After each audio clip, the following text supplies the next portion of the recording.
What's his name? Seth. Yours. Okay.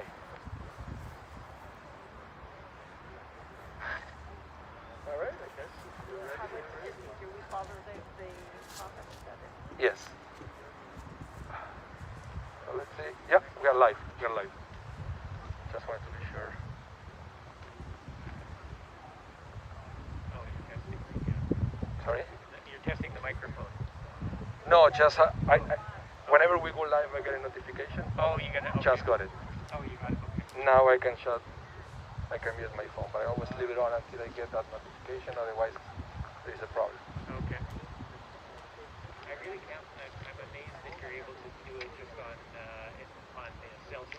cell internet. You have to like you're all Wi-Fi, not Wi-Fi, but yeah. Yeah.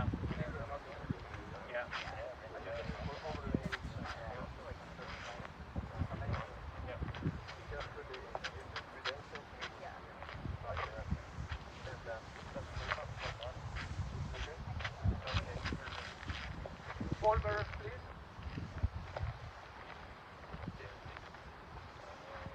I'm okay with that.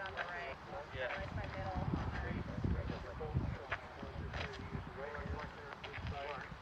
Left hand side right now. We want to be on the right side. I think yeah, it's left side. There you go.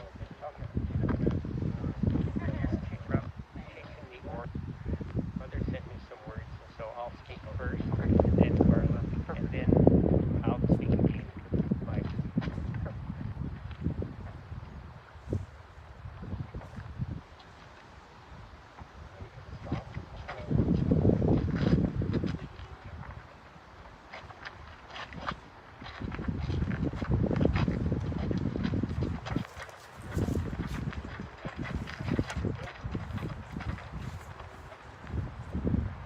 מזמור לדוד,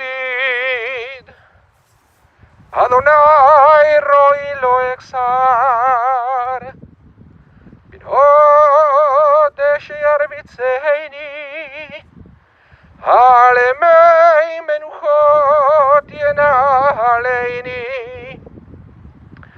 נפשי ישובב, יענכני במקלי צדק למען שמו, עם גלק וגצל מוות, לא ידע רע כי אתה עמדי. שבטך ומשענתך המה ינחמוני, תערוך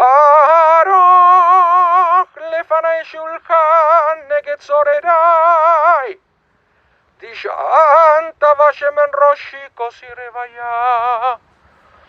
אך טוב וחסד ירדפוני כל ימי חיי, ושבתי בבית אדוני לאורך ימים.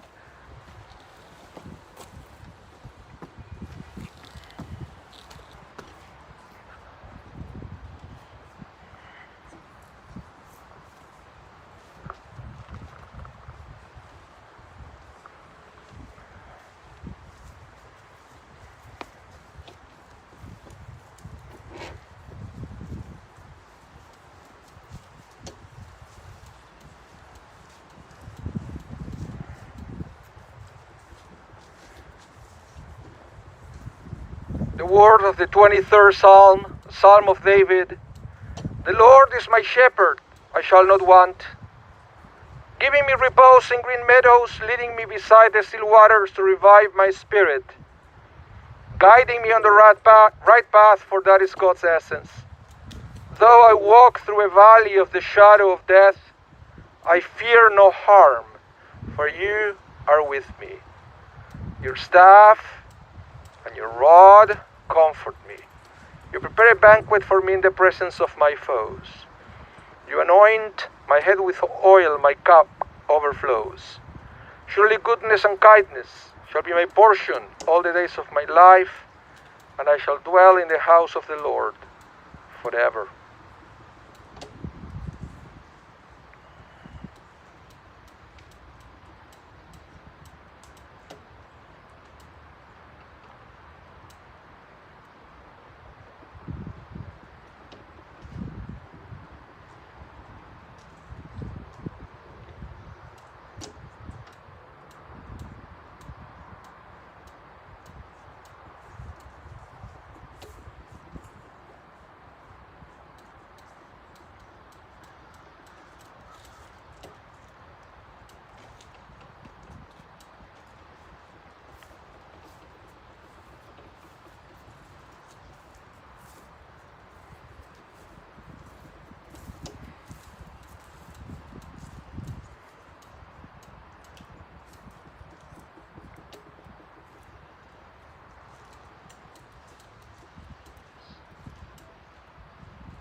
Good afternoon, everyone. Thank you so much for coming out. And also thank you to all of you for tuning in this afternoon. My name is Rabbi Anibal Mas from Congregation Shari Zedek, and it's my great honor to be here at the Shari Zedek Cemetery officiating the funeral services for Esther Rebecca Remis of blessed memory, who was also known to the Jewish people by her Hebrew name, Esther Moshe Vesara, Zichronah Livracha. She was the daughter of Moshe and Sarah Schneer, blessed memory, the wife of the late Leonard of blessed memory, the mother of Paul and Maureen, Carla and Ken, Joel and Susan,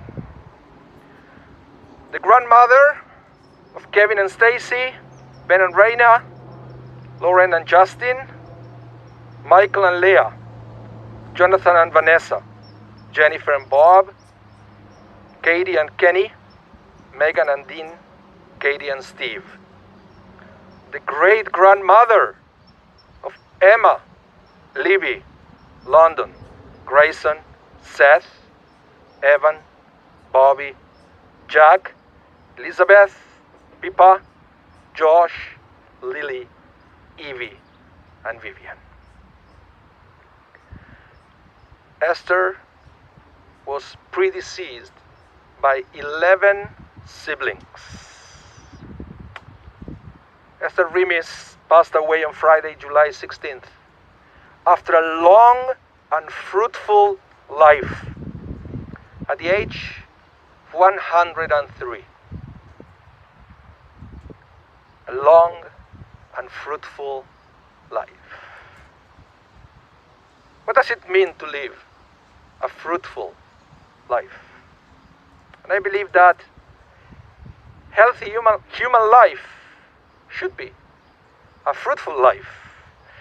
The model for fruitfulness comes from the Torah. God created the universe in a magnificent display of God's power. Then, God turned to every living creature and said to them in the book of Genesis, "Be fruitful and multiply."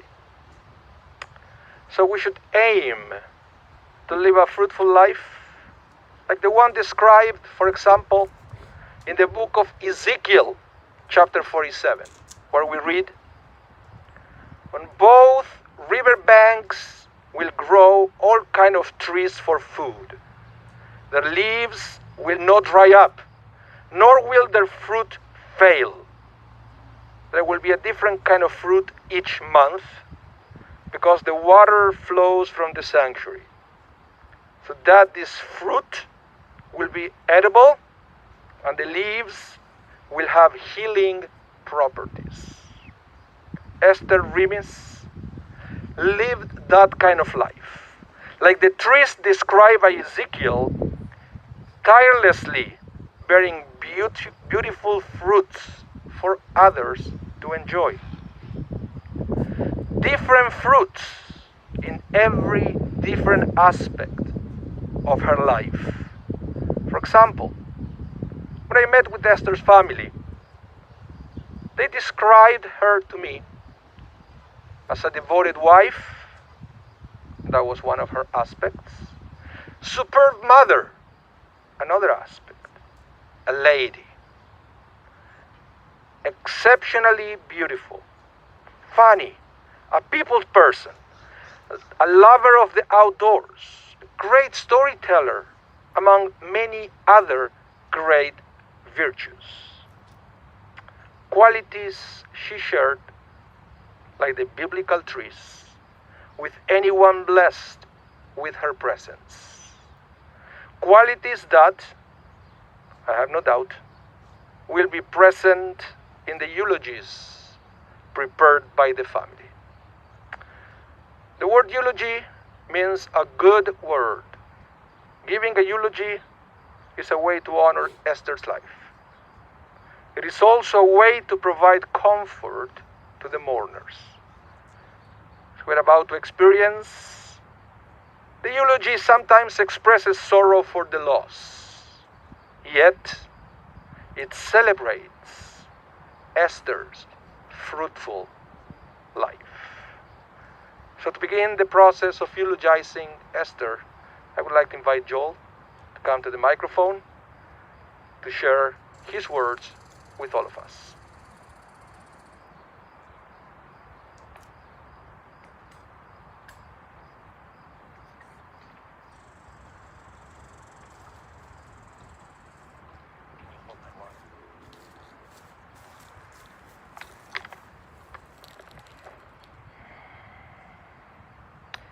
Firstly, I would like to thank all those in attendance and those watching via the internet.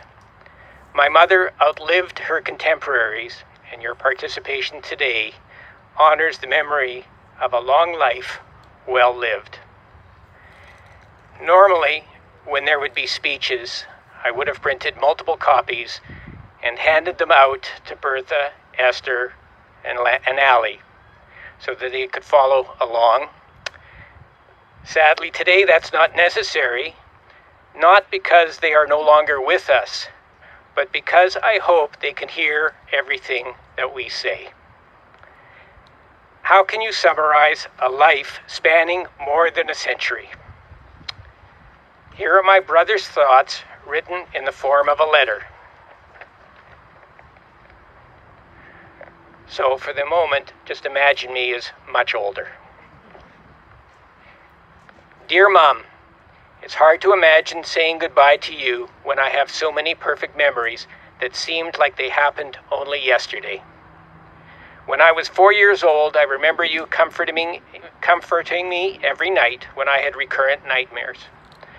I remember going with you alone to Zeta Moshe's Orthodox shul and having the experience of being downstairs and looking up and seeing the women in the balcony seated above. The creaking boards of that old building, the frayed talit, and the essence of devotion conveyed by the men who were chanting in deep prayer. I remember the nickname you had for me, which was so embarrassing that I could not repeat it to my friends, even though you thought of it as a term of endearment. It was Poochie. I remember the night that you and Dad dressed up as clowns and went to a New Year's party. Full-on clown costume with face paint, which was later memorialized in a photograph posted on the bulletin board downstairs. I remember your tears when I was 8 years old and stood beside you at Baba Sarah's funeral. I remember the daily letters you mailed me when I was sent away to enjoy BB camp. I remember the large family gatherings for the Jewish holidays, the fun we had together with all the aunts, uncles, and cousins. I remember the summers at Falcon Lake, where never once did I see you go swimming because you did not want to get your hair wet, remaining forever in my mind as beautiful as Elizabeth Taylor. I remember your deep concern for my safety when I came back from Europe at age 18 and wanted to sleep that night on the dock at Falcon Lake. And I can still hear you nudging Dad repeatedly to get me to come inside because you were afraid I would fall off the dock in my sleep and drown. Finally, Dad relented and made me come sleep inside. I remember the time you went golfing with two of your buddies. You were the youngest at 87, but around the 13th hole an accident occurred and you injured your wrist. You couldn't play anymore, but your older playing partner, who was 94, turned to you and said, "Esther, would you mind if we finish the 18 because I'm having the best round ever?" I remember you arranging dance lessons so I could learn how to dance with girls, how to be a gentleman on a date, how to order properly, how to eat properly. And the final one, which I never did follow up on, was to invite a girl out on a second date right away so she did not get the impression I did not have a good time with her on the first date. I never understood that kind of logic. I remember you telling me you were a millionaire 3 times over. Each of your children was worth $1 million to you, but secretly I was your favorite. but I knew you told the same thing to Carla and Joel. I remember your jokes, like, want to hear a dirty joke? A white horse fell in the mud. And your way of handling arguments with the following reasoning. Why don't you tell me everything you know? It won't take long. Or my best one, my question is, amped I right? Your children were your pride and joy. I always knew you loved us, even though in your later years it was difficult to communicate. These memories of you will remain with me always. And now I'll ask Carla to say a few words.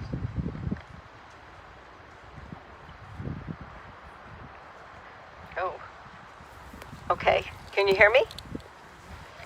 All right. Thank you, Rabbi. Thank you, Joel. All right. At the top, I would like to thank our mother's caregivers, Faye Yap, Sally Magana, Lucilla Gisbrecht, and Marianne Lucero. My mom's caregivers worked 12-hour shifts through COVID, treating her as their own Lola. Their care and devotion to our mother for over 4 years was exceptional, and our family truly appreciates it. Our parents were clients of the Manitoba Home Care Program for 23 years. This program made it possible for both our parents to live their long and full lives in their home and to die at home. So thank you, Home Care, and the coordinators we worked with through the years. My mother lived at the Shaftesbury for 9 years, and its support was truly appreciated. I'd like to thank my husband Ken, my brother and sister-in-law Joel and Susan for their help and support through this journey. If you would ask my mother to tell you about herself, the first thing she would say is that she is the middle child of a family of 12. Her large Schneer family really defined her. My mother was the last one standing, and as those siblings meant so much to my mother, I would like to say their names again. Bertha, George, Irving, Jack, Cecil, Cliff, Norman, Babe, Max, Phil, and Allie. And because what my father called the outlaws were all part of this mix, let me name them also. Gordon, Eleanor, Auntie Esther, Ray, Bert, Mitch, Minnie, Hannah, Shirley, and Rona. My father, Lanny's family, though smaller, was equally important. Bernie and Elaine, Roy, and Gloria.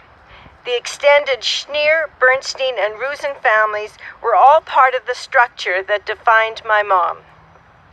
My mother was an aunt to my 33 cousins, especially to Myra, who was like a little sister to my mom and a big sister to me, and to my cousins Rochelle and Susan, who felt that they had grown up in our house on Brock Street.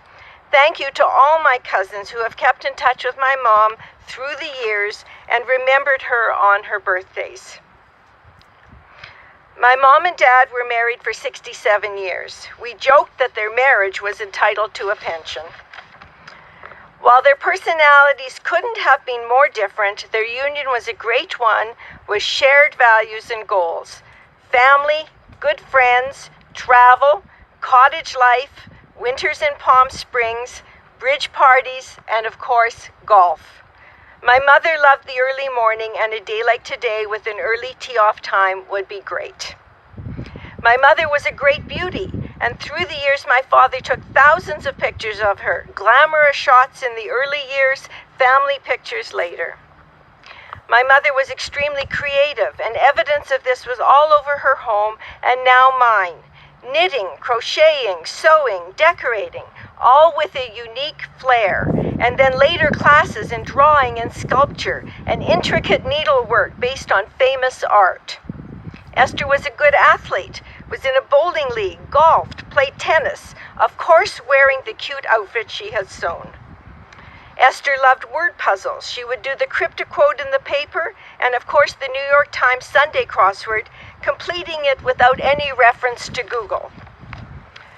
My mother loved a game of chance. She and her friend Sadie Stein would go to the casino with $20 and leave when it was done, enjoying the free soft drinks, her purse loaded with a month's supply of Sweet and Low.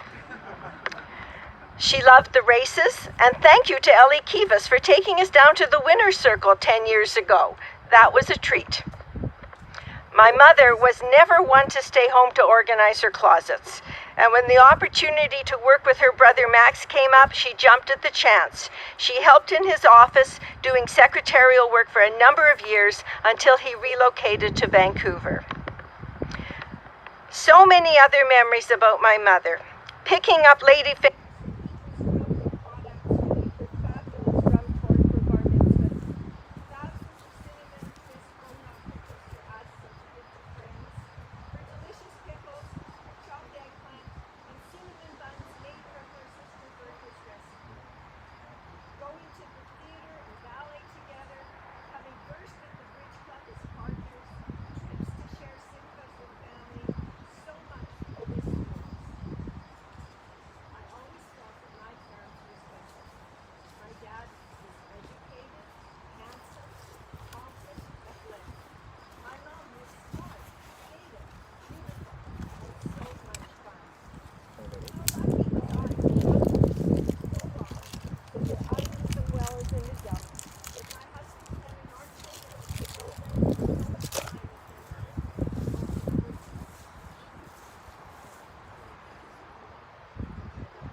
Can you hear me?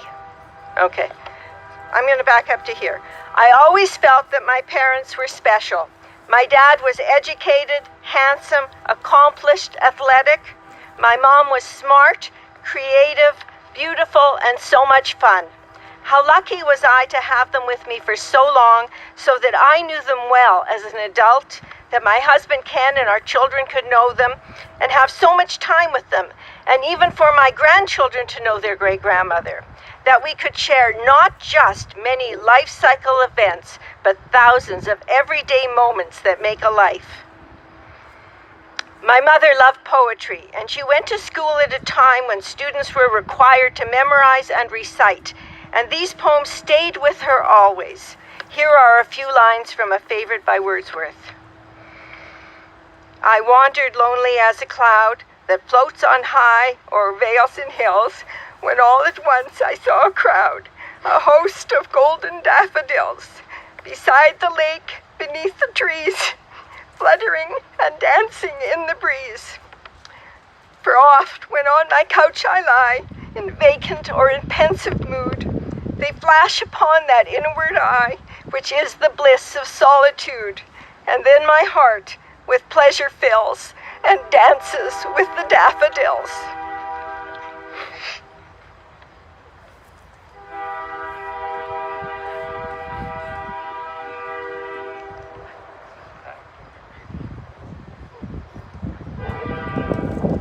Still have to hold that water.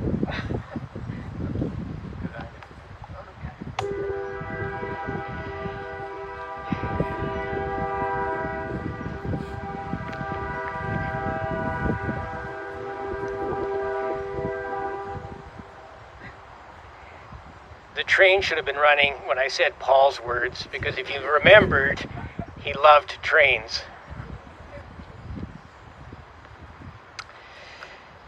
My mom was born in 1918, as you've heard, the middle child of 12. And yes, she survived 2 pandemics. She also survived the Depression and World War II. She found the love of her life. Here we go. Married him and lived 67 happy years. Along the way, she had 3 children, became a grandmother to 9, and a great-grandmother to 14. Her childhood growing up in Emerson was, in literary terms, a very humble upbringing. but it shaped my mom's approach to life. She loved her siblings and loved her family as it extended beyond Schneers to include Bernsteins and Rusens. Invariably at family gatherings later in life, we would always find the brothers and sisters squished together on a sofa, laughing at a story they recalled from their life growing up. Like when Max dropped a cat from the second story onto my mom's back. I suspect that was the reason I was only allowed goldfish as pets. I considered my childhood in River Heights to be unremarkable. Friday night was a traditional Shabbat dinner, brisket, roast beef, chicken on a weekly rotation. But we never wanted for food, but like a true Depression child, she always held something back, not for leftovers, but in case someone wanted more. My mom had an easy manner and rarely panicked, so when unplanned events occurred, she dealt with them in a very matter-of-fact way. Like the time I pushed the bucket seat of our 62 Thunderbird on top of the lemon meringue pie destined for a family dinner at Gloria and Roy's. Or when the university professor my father had invited for Friday night dinner failed to show, thinking the invitation was Saturday. We just walked out the door and went to a restaurant, saving the meal for the next night. My mother always had a twinkle in her eye. She loved telling jokes and playing tricks. One day my mom asked Carla to go downstairs to retrieve something our housekeeper had forgotten. Carla shrieked to discover the housekeeper's set of false teeth perched on the ironing board. She loved to go out, and my parents had a huge network of family and friends that they socialized with. I remember many house parties on Brock Street, dance lessons in the basement, lake parties at Falcon Lake, mixed together with the Saturday nights at the symphony, ballet, or theater.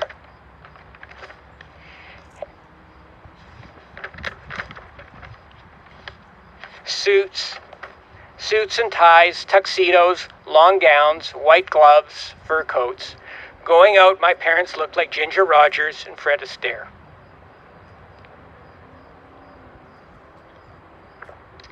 When I moved out of the house, my parents started to travel more. One year they met me in Greece, and we traveled briefly together, ending one day by visiting the ancient amphitheater at Epidaurus.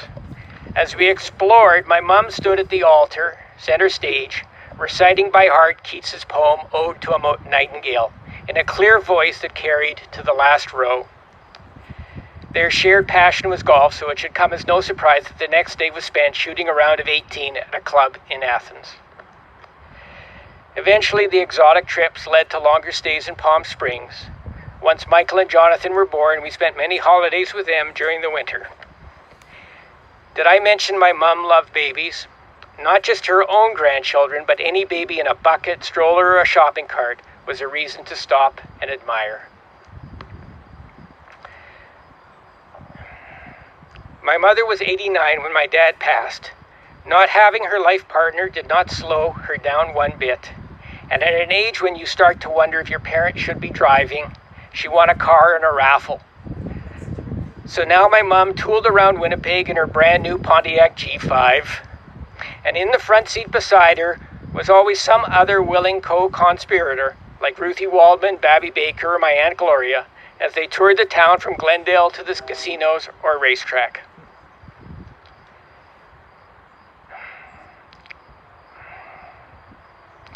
Living to 103 is both a blessing and a curse. In her last few years, my mom got to see her 7th grade grandchild, Evan. And just 3 weeks ago, we welcomed our 8th grandson, Bobby. However, dementia afflicted her and she became more reserved and withdrawn, but she maintained a sense of humor and could somehow find a way to smile.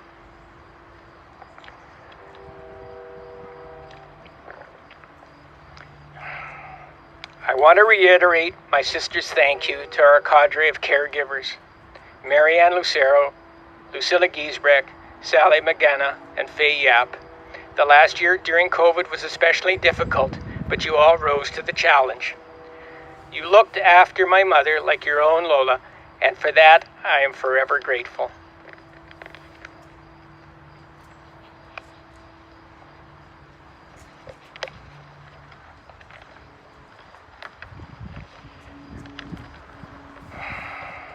Finally, a word of advice. If you want to be looked after in your old age, be sure to have daughters. Or, in my mom's case, sorry.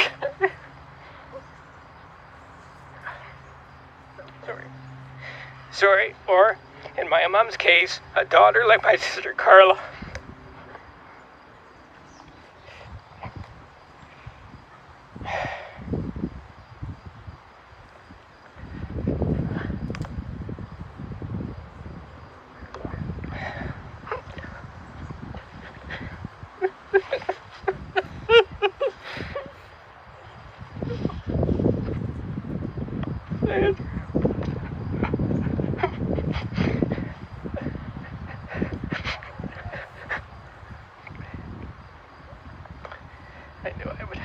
I knew I would die every time with this one. My sister's plan from the beginning was for our parents to live out the rest of their lives at home in peace. She was an unbelievable advocate for their care and well-being. The rumor at the Shaftesbury was that Carla was there so often that they thought she had her own room. I was just a deckhand as Carla steered the ship, so words are insufficient to express my thanks and gratitude. And so now, Carla, all I can add is mission accomplished. Thank you all for coming today. Thanks.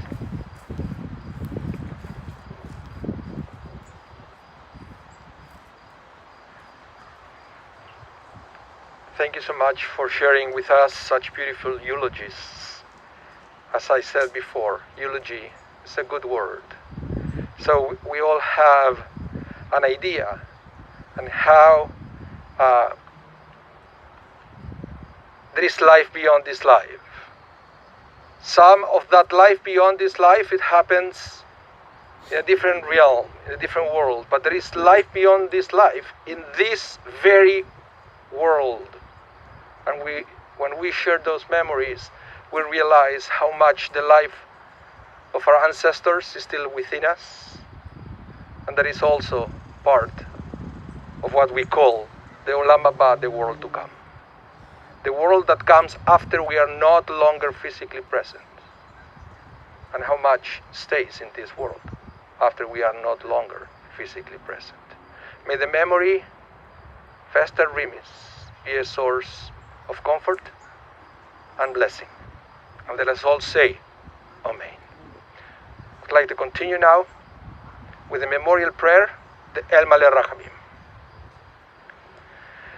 El Maleh Rachamim, Shochem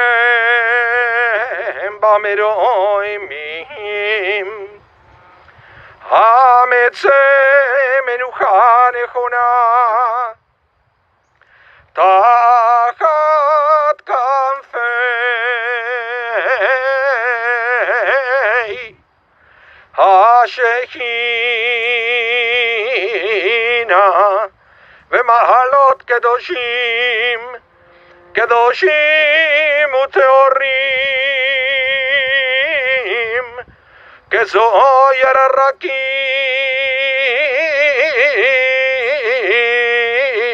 Amazirim Eden Ishema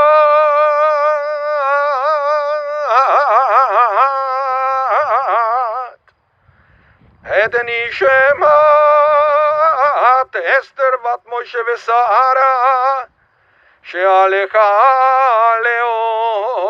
Leolama Bavur Shanu Mitpalelim V'ad Azkarat Nishemata Vegan Eitein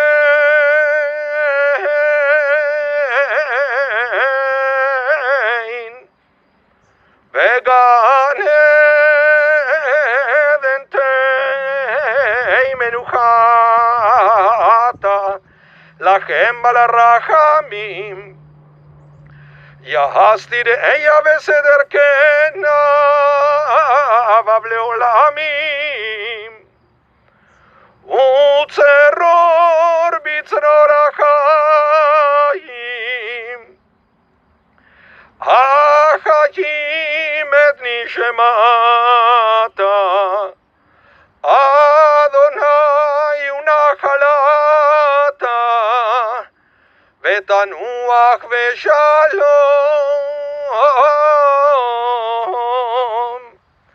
על משכבה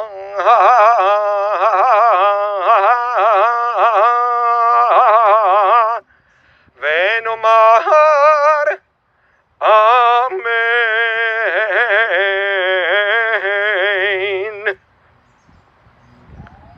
Exalted, compassionate God, grant infinite rest in your sheltering presence among the holy and pure to the soul of Esther Remis, who has gone to her eternal home. Merciful One, we ask that our loved one find perfect peace in your eternal embrace. May her soul be bound up in the bond of life. May she rest in peace. Let us all say, Amen. Please join me now in the recitation of the words of comfort, the words of the mourner's Kaddish. Itgadal ve'itgadash shemei Rabbah be'alma divrach hirutei ve'yamlich malchutei ve'chai echon u'v'yom echon u'v'chayeh dechol Beit Israel b'gala u'v'zman kariv ve'imbru amen. יהא שמי רבה מבורך לעולם ולעולמי עולמיה. יתברך וישתבח ויתפאר ויתרומם ויתנשא ויתהדר ויתעלה ויתהלל שמי דקודשה בריחו. לעילה מן כל ברכתה ושירתה תושבחתה ונחמתה לעמידם בעלמה וימרו אמן. יהא שלמה רבה מן שמיה וחיים עלינו ועל כל ישראל וימרו אמן. עושה שלום ממרומיו ויעשה שלום עלינו ועל כל ישראל וימרו אמן. המקום ינחם אתכם בתוך שערי ציון בירושלים. May God bless you and comfort you. And let us all say Amen. So we have one more thing to do here at the cemetery, and that is to participate in the burial process. According to the rabbis, the act of taking a shovel and putting some dirt on top of the coffin is a tremendous act of chesed, an act of loving kindness. In fact, they say it is the highest level of chesed you can do in this world. When you do something for someone who cannot repay you in any way or form, then that is what is considered chesed shel emet, or true kindness. So thank you again, everyone, for coming in, for coming out, for tuning in. I'd like to invite Joel, Carla to be the first one to come forward and pick up a shovel, and after that everyone will have an opportunity to come forward and to participate. So thank you again, everyone, for coming to honor the memory of Esther Remis, Zichronah Livracha, of blessed memory.